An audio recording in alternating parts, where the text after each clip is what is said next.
Greetings and bienvenue, Midnight Crew. Thank you for returning to this broadcast. And welcome to new viewers joining us for the first time. If you like a video, then feel free to subscribe. What creepy things happened to you as a child?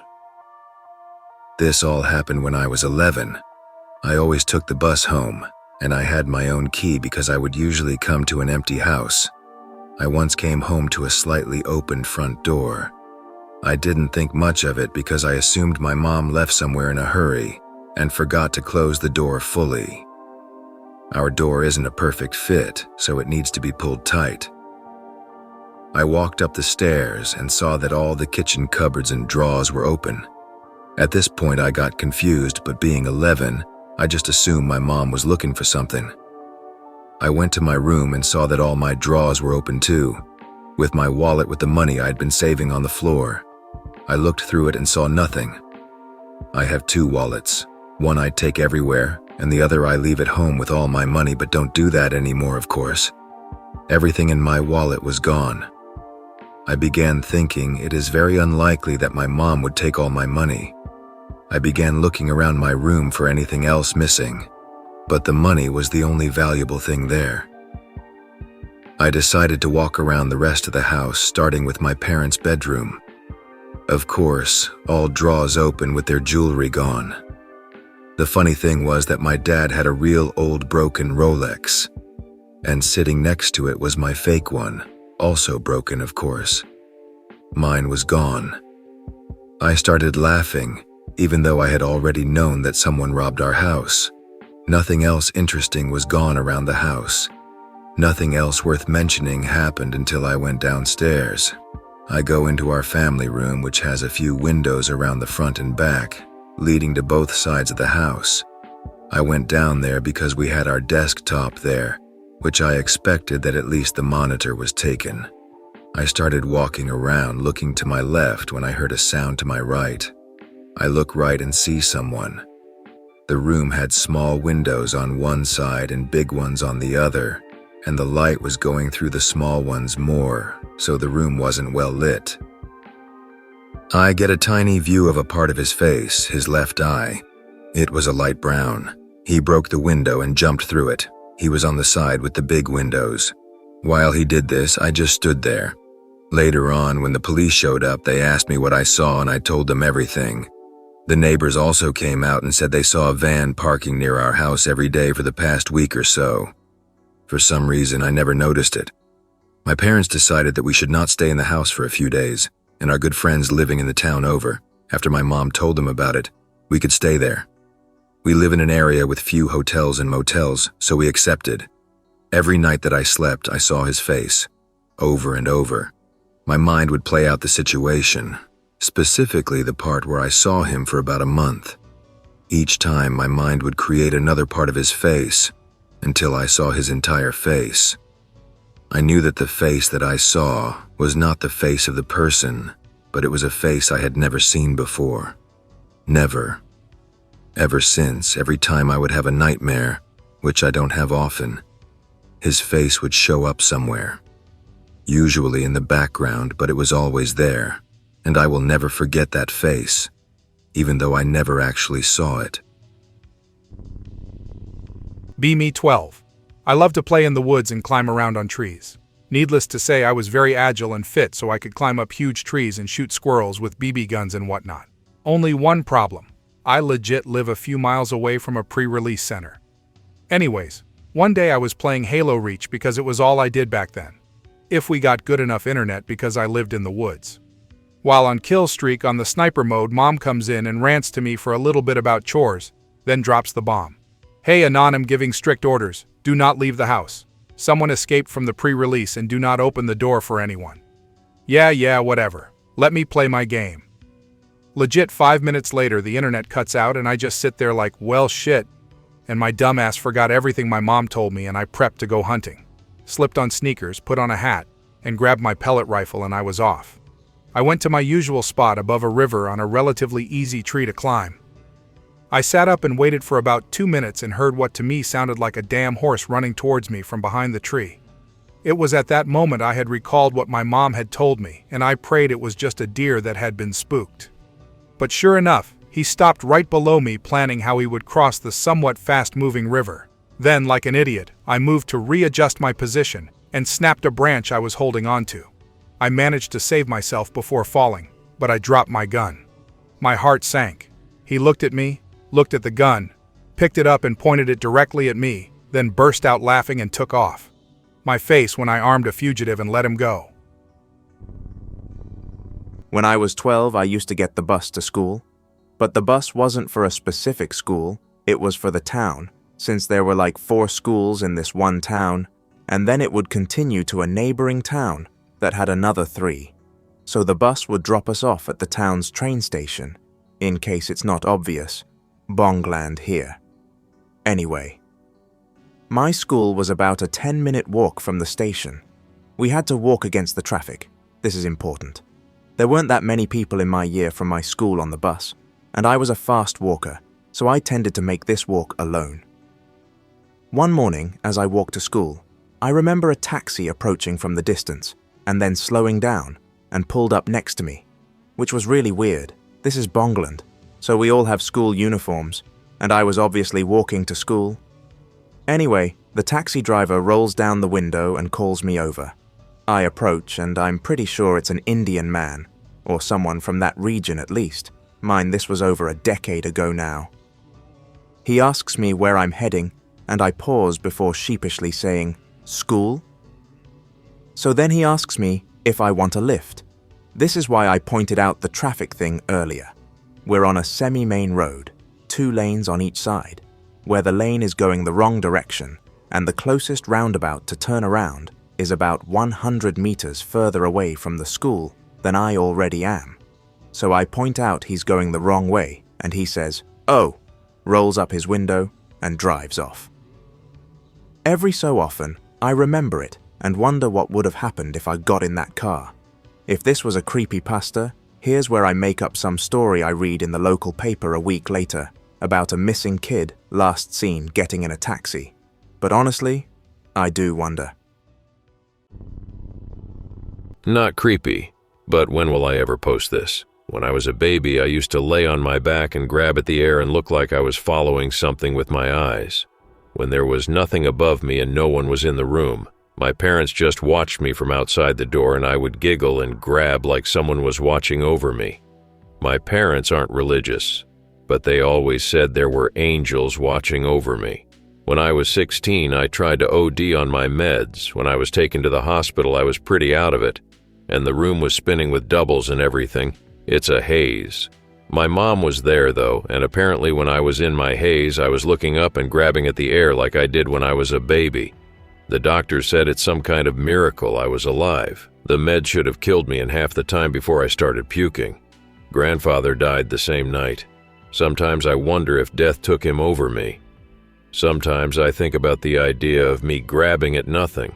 It was probably me tripping out and just a weird body reaction, but my parents always told me I had angels watching over me all my life. There's some other things that happened that made them think that, but whatever. Be me 10 years old. My family was separated and in constant chaos. Was constantly bullied and beat up since I was 8. Poor with no friends. One Saturday I woke up at 5:45 a.m. and walked to a grassy hill near my house to watch the sunrise. I began to cry as though I just wanted it all to end. As I watched the sun rise, I make a wish to get stronger. Closed my eyes shut and repeated the words, "Strong. I have to be strong." Suddenly felt a hand on my shoulder. I looked up at the person. It was a woman in her early 20s, blue jeans and a white shirt and brown hair.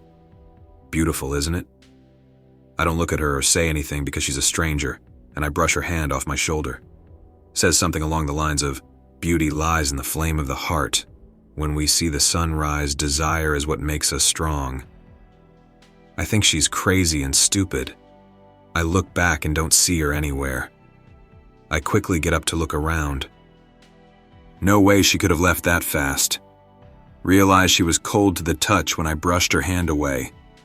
Left the hill freaked out. 1 year later, decided to join soccer and was quickly beat up by more than half of my teammates trying to get me to quit. Didn't quit and became one of the best players on the team. In our last game, I scored 5 points winning the game. All the teams went home with their families. I walked home alone in the rain, walked past a woman on a bench, same blue pants and white shirt with brown hair looking up at the rain, enjoying myself in the rain, thinking about how to become better. Past the woman and she says, "You're doing better than I expected, keep going." Look back, no one there. Chills down my spine and I run away from the park to bump into my coach who gave me a ride home. I saw her one last time in the crowd of my graduation smiling. I remember her being very pretty and really pale. Not like a ghost pale, but enough that you can almost see a glow an inch off her skin. Years later, and I can't tell if it was my imagination or not. It creeps me out. B12. Having a small family reunion because it's my cousin's birthday and summer vacation. Gathered around late afternoon and spent time outside, eating and talking. There's forests and mountains around us, except for a break forming a valley. No neighbors for 4 miles. Around sunset, there's a group of lights blinking in and out from within the forest. The family gets a bit freaked out. Shit never happened before without a heads up, since it's impolite. As the lights get closer, the family decides to move inside the house to get more privacy. The party continued, and everyone forgot about the lights.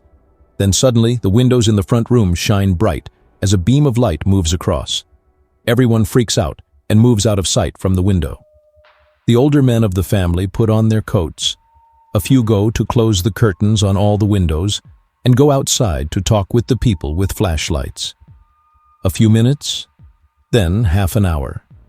Eventually, they return, sweating and out of breath. Grandpa explains it was just surveyors checking out the land, and he suggests we go out for ice cream. We all leave in a hurry, locking and bolting doors and windows.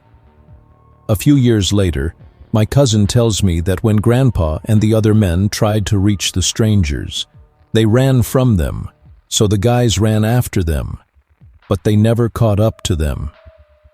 As they were heading back to the house, they noticed the lights regrouping and moving back towards the house. Grandpa and the men freaked out and went back to get everyone out of the house. I was too young to know what was happening, and even now, I'm not sure what it even meant with those strangers. Back when my family lived in young New South Wales, I used to talk to this thing that lived on our property. I must have been 10. We weren't there for long. Anyways, let me explain. So on the property you had the house that was built in the 1920s. So it's old, but not old. Then you have all the paddocks. And then there was a creek that separated our property from a large area of bush.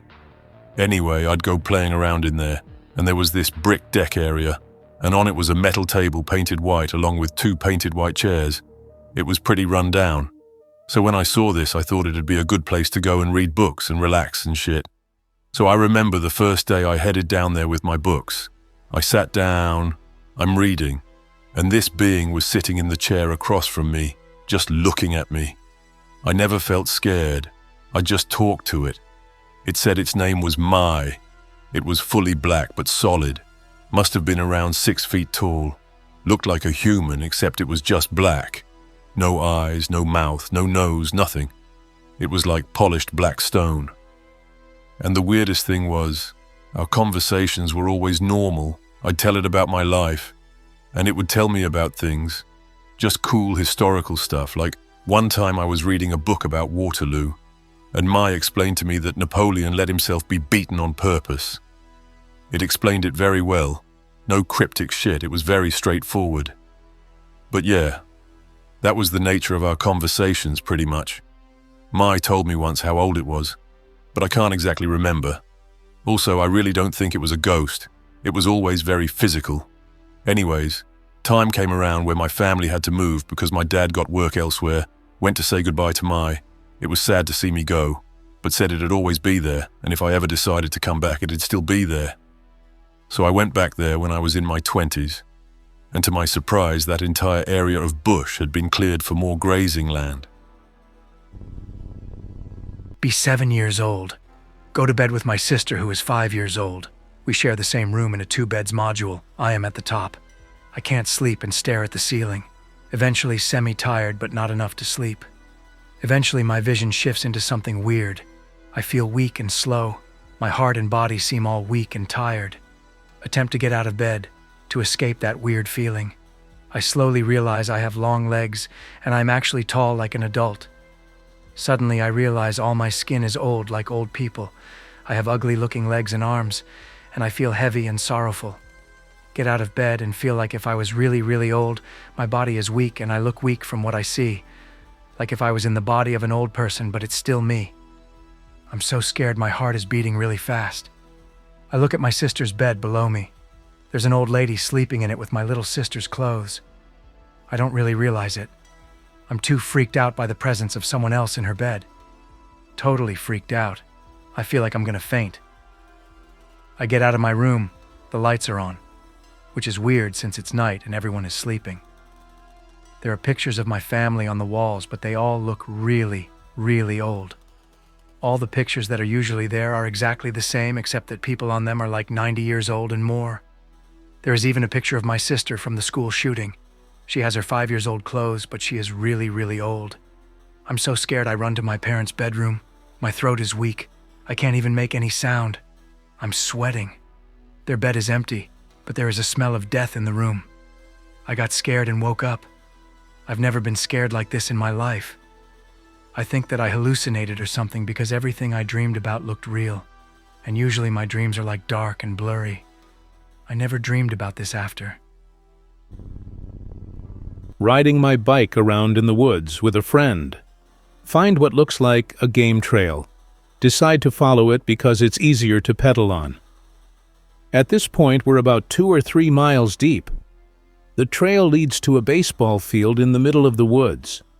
What? Get off my bike and walk around. It's pretty overgrown. There's only one dugout. Go check it out with my friend. Broom in the corner and the floor is covered in plywood, which was weird. We both hear a door open and footsteps from underneath the plywood. Run away. We decided to keep following the trail because we didn't want to pass the baseball field again for a while.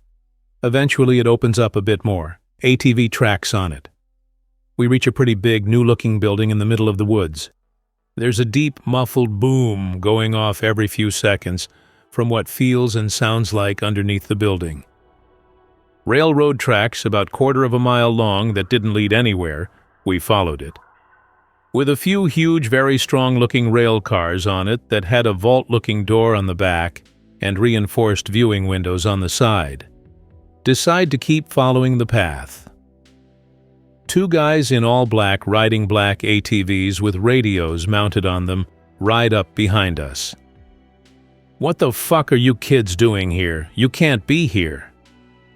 We were just riding our bikes and found this path. Well, you have to leave. One follows us as we go back the way we came, while the other continues on. He tells us to not come back once we're off the main trail and heading back into the woods without a trail. Go back about 10 years later as an adult. The baseball field and all the buildings in it are gone. It's just a clearing in the woods. The big building is gone. Railroad tracks are still there. Nothing incredibly scary has happened to me growing up, but I have a Hispanic family that is one of those our blood lets us see things kind of deals. Needless to say, I don't see things, but there have been weird incidents while moving around. Nothing I would classify as out of this worldly, though. It usually involves my pets, like my sister's cat. I don't go near that cat, not because it is creepy or something, but because my sister is a huge brat and is all my cat. Keep away. Doesn't matter since my cat is better. Anyways, this cat comes up and sits down right next to me and starts staring at the corner of the ceiling. After a while, this started bugging me, so I went up there to take a look, hoping there was like a bug or something, but it was nothing. I took my spot back only to have the cat repeat sitting down next to me and staring at that corner. I decided to ignore it to the best of my abilities, and after a few minutes, the cat bites me and hisses at me. That cat and I have no problems now. After that day, everything was normal. Then there are my dogs. In the house I occupy now, my dogs act very strange from time to time. Most notably barking at things that are not there. Not like barking at the doors or anything, but going up to an area of the house and barking at something that doesn't exist. I really think they think there is something there, but there isn't. This happens every few months. They don't bark at the outside areas or go up the door. Regardless, I've checked. Nothing out there. Still nothing too weird, but I think about it a lot because they also stare like that cat. Right before they bark and freak out, they stare at those spots. Admittedly, it is nice they do this as it gives me an opportunity to prepare my ears, but it bothers me from time to time. Yeah, I can't wait to move out. It was a few years ago now. I was still in high school. For years, my parents left me home alone because they both worked. My brother went to his friend's house to play World at War, so I decided to use the computer. As I began, I noticed that my dog had got up in the living room. Her nails clacked across the wood flooring until I could hear the transition to dog paws on tile. She was in the kitchen. My brain immediately ignored the fluffer getting pounded on the screen. She ended up at the basement stairs. Dead stop. No further, no shorter. Why? I stopped what I was doing because fuck getting robbed and killed. I grabbed the aluminum bat I have at my bedside at all times. I walked as gingerly as I could across the floor. I checked corners. I opened every door and I made sure that the doors were unlocked in case I had to escape. I was ready. The dog was still staring down the basement stairs. Her ears were forward. I still remember just how concentrated she was. I knew someone was down there. No one was in the driveway except my own car. The gate to the backyard was not open, however, and the windows of my house were all intact. Something was not right. I lightly approached the stairs, step by nervous step. All my little hairs were standing on end. I tried to breathe lightly through my mouth, but ended up nearly panting by the time I reached the stairs. I anted up the bat before swiftly rounding the corner. There, down the stairs, was a coat. Not just any coat, a little plaid coat that I had not worn since I was 5 or 6. We had recently moved around boxes and bins to prepare for renovations. I let my guard down. I thought perhaps the dog thought it was an animal or something. I let out a loud sigh. I remember it. I was so happy that no one was in the house, that it was just my dog being curious. Just as I turned to go back to my room and resume what I was doing, then I saw it. This will always stick with me as long as I live. The coat moved. It was nothing major, just enough to catch my peripheral vision. I froze in place. My body knew exactly what it saw. My brain just refused to admit it. I wrenched my head to the right after a few panicked moments. The rest of me was stuck. I remember even holding my breath. What came next made me gasp. The coat moved again. This time it slid towards the stairs. I started to suck down air like a fish out of water. The bat fell to the floor with a loud ring. As it bounced down the stairs, the coat jolted forward again. Nothing drastic, but it was moving with intent. I noped out of there so fast. I grabbed my dog by her collar and tugged her all the way to my room. Grabbing the crucifix from my jewelry box, I draped its chain over the door handle. In my other hand, I clasped the Gideon Bible. Yes, the same little green Gideon Bible that the faithful old men dressed in their Sunday's best pass out every year at my street corner. I held it so tightly that the cover crinkled under my fingertips. I put my back to the wall. My dog had a different approach. She sat just in front of the door. She stared at it for some time while I tried to calm down and rationalize the situation. Just when I thought I had an explanation, my dog's gaze shifted from the center of the door to the crack underneath it. Then she laid down. She started sniffing. I started babbling like an idiot. Every verse of the Bible my young, undevout self could muster I spat out like Slim Shady on Rap God. I couldn't even keep my arm outstretched. I kept shivering too hard. After a few moments of that, my dog sat up once again. Her gaze went to the top of my door, then back to the center of it. I thought that was it. Something I never believed in was now going to possess me or kill me. I felt so alone.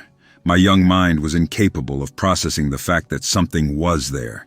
It all suddenly ended when I could hear the front door being unlocked. Heavy footsteps in size 11 boots clacked across the wooden floor. My dog's demeanor changed from curiosity to excitement. "Dad's home," or something like that. She cried at the door to get out and see him. Meanwhile, I was curled up against the wall still. Nothing could move me. Nothing. My dad finally got annoyed at the dog crying and opened my door. The dog greeted him immediately, but it was seeing me in a terrified state that sent my dad barreling into my room. "What? What is it? Are you all right? What's wrong?" He kept asking until I finally released the small Gideon Bible from my grasp. As it rolled out onto the floor, my dad looked at it. Before he could say anything, I managed to mumble, There was something." The rest of my words failed to emerge from my throat. I could only point to the door with my shaky hand. My dad got me off the floor and into the living room. Tons of questions about robbers, nightmares, and so on came. I told him I know what I saw. My mother came home not much later, and a second round of the same questions followed. To this day, they think I was under some delusion or came out of a very bad nightmare. I know what I saw. To this day, /x/, I still keep that same crucifix on my door handle. The crinkled and damaged Gideon's Bible sits under my pillow, and the aluminum bat now has a small bottle of holy water that I ordered from the Vatican directly beside it. I was not a believer in anything supernatural before that event. Now I know there are things we do not yet know or understand. That's my scary story anyway. Nothing happened to me physically, and the coat was found on the stairs, which only fueled my paranoia for a while. Excuse the rush-drawn example in paint. Around 8 or 9-ish, there is alleyway thing between my house and my neighbors, midwinter. Play out in the snow, 'cause why not? Playing in the alley with my friend Tyler. Tyler decides to go up the neighbor's front porch stairs and starts to mess with the icicle that's on the porch ceiling.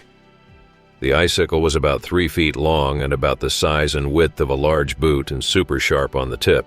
I'm under the icicle looking up at Tyler and I ask, "Tyler, what the fuck are you doing?" "Just messing around." I grinned at him and started kind of laughing at him messing at the icicle, not caring that I was under it since I'm a stupid little kid. It eventually breaks off and starts falling rapidly. I move at the last millisecond and it shatters on the concrete. That moment when I realized that if I didn't move my head, my brains would have splatted all over the place from the giant icicle. I don't really know if this counts as creepy shit, but it's a thing that still kind of freaks me out to this day, knowing that I could have most likely died at that moment if I didn't dodge that icicle. Fuck Tyler. I decided to jump in the pool when I was 5 years old. Drowned, saw the light, saw Jesus. He grabbed me with his hand, took me to a paradise heavenly type place. The colors were all so vibrant and different than here. Even the neon colors and vibrant colors on earth can't compare to the magnificent colors in heaven. They're hard to describe because we can't see them with our eyes on earth. Our brains aren't wired to see them. I saw other kids playing in grass fields and playgrounds. Everyone was wearing white robes. He hugged me, told me how loved I was, told me how I have to go back because I have more to learn, told me that life won't all be hugs and kisses, but that when I die next, I'll surely come back home. Told me nothing in life could keep me from him. Told me that there is no hell, but people choose to not believe in him. Told me he already died for all of the world's sins, and all we have to do is believe in him and treat each other well. He then said it was time for me to go. Then I saw 2 angels take me to a portal of sorts and put me in it. I then woke up on the concrete next to the pool with my older sister giving me CPR, vomiting fluid. I was perfectly fine 5 minutes later and went about playing with my toy cars. Paramedics arrived and were surprised I was alive and didn't even seem to be panicked. When I was about 7 or 8, my family lived in Colorado Springs. My mom works for the apartments we live at. She basically just cleans apartments that people move out of. I liked going with her so I could cruise around on the golf cart they let her use, check out the other apartments and get some cool shit people sometimes would leave behind. One day I decide to wander off while my mom's cleaning and check out the part of the complex I haven't seen. Being a dumb kid, of course I can't find my way back, so I start to get scared and start crying. So I'm standing in the middle of the parking lot crying kinda loud. Suddenly hear what sounds like someone else crying. As I start to notice this, I slowly stop crying and look around. Notice it's a middle-aged guy mocking my crying, but when I stopped crying, he changes it to laughs. Entire time he's walking towards me and I'm just frozen. Mom pulls up in golf cart, picks me up, and we leave. That's all I remember from that day at all. I don't even remember if I looked back at the guy. A few days ago, I asked my mom if she remembered, and of course she didn't. When I was like 9, I had a fight with my mom, so I went outside and sat in the open garage since my dad was at work. And then a creepy, tall, skinny old man wearing a heavy, red-striped sweater in summer walked past. But I thought nothing of it until he walked back and forth like 4 times. So I made a run for our front gate, and he tried to grab me. But I closed the door and tried to go inside the house. But my mom had locked it because she was mad at me. So I went around back and hid in our backyard holding a big-ass rock. But he never returned. Then I was at my dad's friend's shop with my dad, and the same exact dude was there shopping. I tried to tell my dad about it, but he never believed me. Also, another time when I was in 3rd grade, I was at my grandparents' house who live in a small village. Everyone knows everyone there. I had a huge fight with everyone, so went to sit outside, and it was really late at night. Moments after I sat outside, a bright yellow beetle full of dudes like completely packed. A fat dude in the front asked me if I wanted to come with him and play, was very persistent. I remained silent until they left when my aunt opened the door to come get me and asked my aunt if she knew them, and she said she didn't see anything, so I described them to everyone there, and no one recognized them or the car. My face when I was almost kidnapped by anonymous Minecraft YouTubers and/or ghosts. Another time when I was like 13, I used to draw a lot, and I used to occasionally draw skulls and skeletons, but in a comedic way. Now my mother was always very creeped out by my drawings for some reason. One day I was laying on my bed and the sun was up outside. I then suddenly passed out and could see myself from a 3rd-person view, but also from 1st-person view, like merged together. It was really weird, I can't explain. And I felt everything shaking really, really hard, and could see a big skull type of things talking to me with flames all around me. It was like just me and my bed, and that skull surrounded by big flames, and I could never make out what it was saying, but I was 100% sure it was saying something to me. I woke up and it was nighttime and told my mom. She acted like she knew this was gonna happen, or experienced it before, and called my aunt and asked her about a dude who does magic stuff and mumbled about other shit I couldn't hear. Next day, we went to my grandparents' house and went to meet a psychic who gave her what appeared to be a long piece of paper rolled into a small piece. I learned it was used for magic or protection from it. Anyways, my mom put it inside my pillow and that thing never came back again.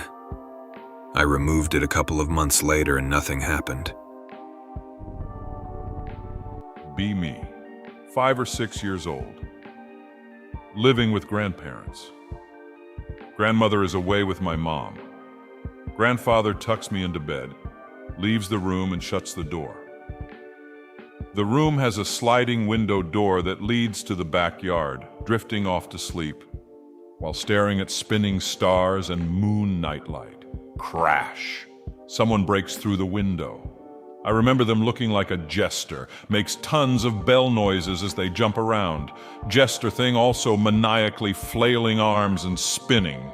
Grandfather suddenly slams the room door open, rushes in with a rifle or shotgun, I don't know. Whatever came in ran out. Grandfather yells something in Spanish. Grandfather chases after it. Eventually, my grandmother came back, but any other details about what happened that night are a mystery to me.